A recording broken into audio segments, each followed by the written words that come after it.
अधिनायक जय हे भारत भाग्य विधाता, पंजाब सिंध गुजरात मराठा द्राविड़ उत्कल गंगा, विंध्य हिमाचल यमुना गंगा, उच्छल जलधि तरंगा। तब शुभ नामे जागे, तब शुभ आशीष मांगे, गाए सब जय गाथा। जन गण मंगलदायक जय हे भारत भाग्य विधाता, जय हे जय हे जय हे जय जय हे।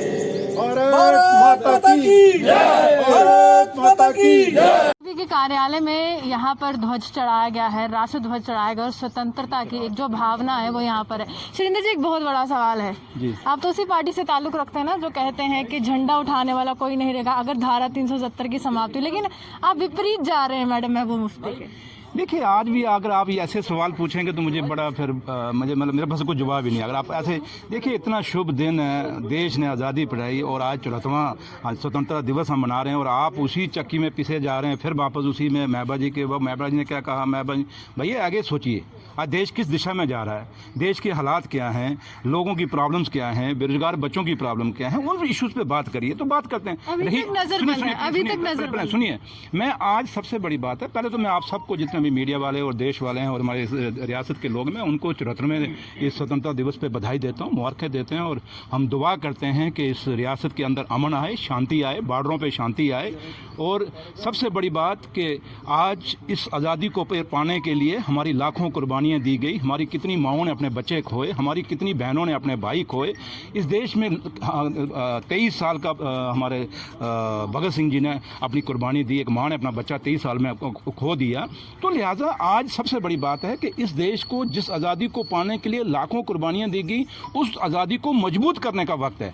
आज जैसे महबा जी हैं, आज ये आज़ादी हर दिन हम मना रहे हैं, लेकिन आपने कहीं ना कहीं कुछ लोगों को इस रियासत के अंदर बोलने का हक नहीं दे रहे। वो बोलने का हक मिलना चाहिए। आज इस दिन पे महबा जी को छोड़ा जाना चाहिए था और महबा जी को अंदर क्यों रखा? महबा जी कोई देशद्रोही थोड़ी हैं, वो इस देश की रहने वाली हैं, इस देश का राशन कार्ड उनके पास है, इस देश का वोटर लिस्ट में उनका नाम है, वो इस देश की रहने वाली हैं। इस देश का जो स्टेट सब्जेक्ट था हमारा अपना जम्मू कश्मीर रियासत का, वो उनके पास स्टेट सब्जेक्ट है। बहुत बड़ा सवाल है, क्या ये जवाब है भाजपा को कि हम आज यहाँ पर राष्ट्र ध्वज फहरा रहे हैं, अब तो रिहा कर दीजिए? नहीं, क्योंकि आप पर तो हमेशा ये दावेदारी की जाती कि राष्ट्र विरोध में चल रहे, लेकिन जब आपके साथ कोलिशन थी तब राष्ट्र विरोध नहीं था। मैंने वही कहा ना आपको कि कोई, अब हमें भारतीय जनता पार्टी से सर्टिफिकेट नहीं चाहिए कि हम देशद्रोही हैं या देशभक्त हैं। पीपल्स डेमोक्रेटिक पार्टी का लीडर सबसे बड़ा मुफ्ती मोहम्मद सईद, जो इस देश के होम मिनिस्टर रहे, तो इससे बड़ा सर्टिफिकेट कौन सा होगा? होम मिनिस्टर कोई देश का ऐसे बन जाता है? Hindustan largest democracy in the world है और जिस देश के अंदर वो होम मिनिस्टर रहे तो किसी ने सोच के ही बनाया होगा ना। ऐसे थोड़ा उठा के होम मिनिस्टर हिंदुस्तान का कोई बन जाता है, जहाँ सरदार पटेल भी होम मिनिस्टर रहे, कितने कदावर लीडर हमारे इस देश के होम मिनिस्टर रहे, तो मुफ्ती साहब भी रहे। तो इसलिए हमें किसी को ये जतलाने की जरूरत नहीं है कि हम कितने देशभक्त हैं और किसी के सर्टिफिकेट की भी हमें जरूरत नहीं है कि हमें सर्टिफिकेट इशू करे कि ये पीडीपी वाले देशभक्त हैं या नहीं है। में रखा जाता सुरेंद्र जी, आप ही को क्यों? आपके साथ कोलिशन? हम वो लोग हैं, जमीनी सतह से जुड़ी हुई पार्टी है। हम किसी नारे के बुनियाद पे नहीं आए, हम एक ही बात पे आए हैं कि जब 1999 में ये पार्टी बनाई, मुफ्ती मोहम्मद सईद साहब ने कहा था ना ग्रेनेड से ना गोली से बात बनेगी बोली से। उसमें ये रियासत खून से लथपथ सी और हमने उन लोगों को एक मौका दिया, लोगों को बताया कि कांग्रेस नेशनल कॉन्फ्रेंस के सिवाय भी आपके पास एक ऑप्शन है, वो है पीपल्स डेमोक्रेटिक पार्टी। और जब हमने वो पार्टी बनाई उसमें हमने कहा कि इस रियासत में हमने पीस लाना है, अमन लाना है, बॉर्डरों पे शांति लानी है। मुझे बताएं, यहाँ तो कनक मंडी में लोग बैठ के या गांधीनगर में बैठ के या टीवी के स्टूडियो में बैठ के कहते हैं कि देश बड़ा तरक्की कर रहा है, लेकिन काश कभी उस बॉर्डर के लोगों को जाके पूछो, जाओ उस आईबी बॉर्डर के ऊपर जाओ, उस एलओसी के बॉर्डर पे उन लोगों को पूछो वो क्या चाहते हैं। क्या वो चाहते हैं? भाजपा को छोड़िए, भाजपा को छोड़िए, उन लोगों को पूछिए कि आप क्या चाहते हैं, हिंदुस्तान पाकिस्तान में शांति चाहते हैं या नहीं चाहते हैं। वो लोग कहते हैं हमें अमन चाहिए। वो भी चाहते हैं बॉर्डर के लोग कि हमारे बच्चे IPS IAS डॉक्टर इंजीनियर बने, मेरे भाई, उसके बारे में कोई नहीं सोच रहा। उन बॉर्डरों के लोगों की कभी आप बाइट सुनते हैं? कभी?